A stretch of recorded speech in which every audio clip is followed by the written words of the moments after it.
Alors, M. Fancello, malheureusement, ne peut pas être avec nous pour terminer l'émission, mais je vous invite à venir le rencontrer. Des services de sécurité à vous proposer. Comme on disait tantôt, c'est assez impressionnant de voir sa voiture qui ressemble à s'y méprendre aux voitures de la SQ.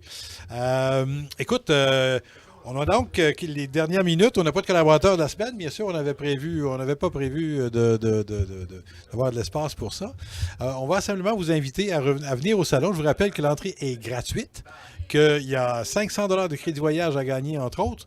Je dis entre autres parce qu'il y a plein de marchands, on l'a dit tantôt avec Laurent Cournoyer, il y a plein de marchands qui offrent de leurs produits en cadeau, en tirage tout au long de la journée. Alors, venez faire votre tour, venez découvrir à compter de 13h jusqu'à 21h ce soir la quarantaine d'exposants qui sont là, la quarantaine de personnes qui sont là pour vous présenter leurs produits et services. Moi, c'est surtout, je reviens là-dessus, c'est surtout de voir ceux qui ont réussi à accomplir. C'est des rêves qui dorment à quelque part. Là. Des fois, ça prend pas grand-chose. Hein? Ouais. Juste l'audace. J'ai pris le temps de discuter avec certaines personnes. Là, puis c'est ça. Oui, ça prend l'étincelle d'abord. Il faut avoir l'idée.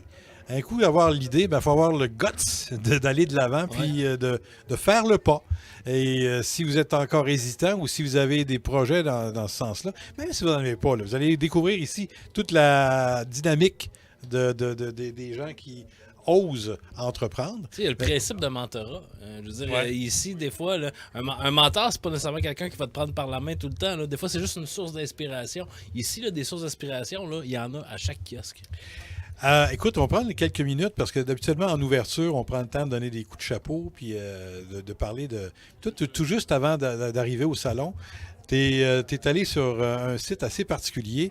On vous en a parlé lorsque ça a fermé, lorsque l'autre édifice a ouvert. On parle ici de la prison, de la vieille prison. Ben oui. Tu étais sur le site de la vieille prison parce qu'il se passait quelque chose de particulier. Oui, présentement, il y a un tournage qui a lieu. Donc, on a loué le site de la vieille prison pour 3 jours pour effectuer un tournage. Écoute, c'est une production québécoise, c'est ce que je peux dire présentement. C'est inspiré aussi de toute l'histoire grecque, la mythologie grecque. Donc, c'est une pièce de théâtre qui parle de la mythologie grecque qu'on a adaptée à aujourd'hui, donc qui se passe dans une prison, entre autres. Donc, on est là pour tourner des scènes d'un long métrage. Alors, c'est pas parce que notre prison, d'après les photos qu'on a vues des 360 de notre ami de Maurice Parent, c'est pas parce que ça a l'allure de ruine que ça a été choisi pour la mythologie grecque. Non. C'est vraiment une vieille pièce de théâtre qu'on a pris le temps de mettre au goût du jour. Et aussi, ce que me disait le directeur artistique, c'est que des prisons de libre pour tournage, il n'y en a pas au Québec. Il y en a une du côté de Montréal, mais elle est contaminée.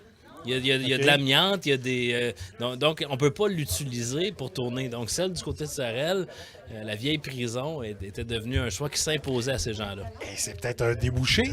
C'est peut-être là quelque chose qui pourrait être exploité. Hein? Des plateaux de tournage. Des plateaux de tournage. Mais tu sais qu'une bâtisse, c'est difficile à conserver, à entretenir. Donc, il y a des coûts de relier à tout ça. Puis, je sais qu'il y a toutes sortes de projets là, pour cette prison-là qui sont dans le collimateur. Là, reste à voir. Ouais. C'est des choses, ça?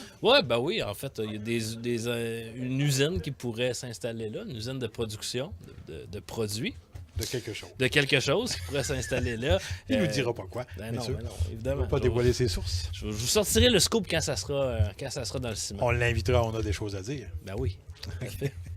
Ben là-dessus, on va vous remercier d'avoir été avec nous. Je vous invite à rester des nôtres à l'antenne de CJSO puisque tout au long de la journée et de la soirée, je serai présent. Myriam Marpin sera là également aussi. On va réaliser des entrevues avec plusieurs des intervenants. En fait, 2 par heure comme ça qui vous sont présentés à partir de 13h jusqu'à 21h. Et ces entrevues-là, il y aura une version à la radio et il y aura une version qui sera disponible au cours des prochains prochains jours sur notre plateforme YouTube. Alors, on vous invite à ne pas rater ça et surtout de ne pas manquer l'opportunité de venir vous emplir de positivisme et de dynamisme en venant rencontrer tous ces gens d'affaires qui vous attendent ici à l'Hôtel de la Rive. Je pense que, je ne sais pas si on l'a dit une fois depuis le début de l'émission, c'est important de mentionner que c'est encore à l'Hôtel de la Rive que ça se passe, l'entrée du côté de Sainte-Anne. Hein? Ouais, ça on rentre par Sainte-Anne. Oui, puis là, dans le fond de la salle, on doit être à Sorel. Oui, ici, nous, on est à Sorel. Non, c'est parce qu'on se rappelle un petit peu la discussion qu'on a eue, c'était avec Régent de Salvaire. Ah oui, mais c'est très vrai. C'est très vrai. C'est vrai. L'auberge de la Rive, c'est construit à 2 places. On paye les taxes d'eau à une place et les taxes municipales à l'autre. Je me souviens plus lequel est lequel, mais c'est vrai, c'est pas un mythe. Alors, venez nous voir, vous allez circuler dans les 2 municipalités. Quant à nous, on vous dit à la semaine prochaine, en vous remerciant d'avoir été là. Il n'y a pas de reprise ce soir. On sera de retour jeudi prochain, midi, pour un autre On a des choses à dire. Bye bye.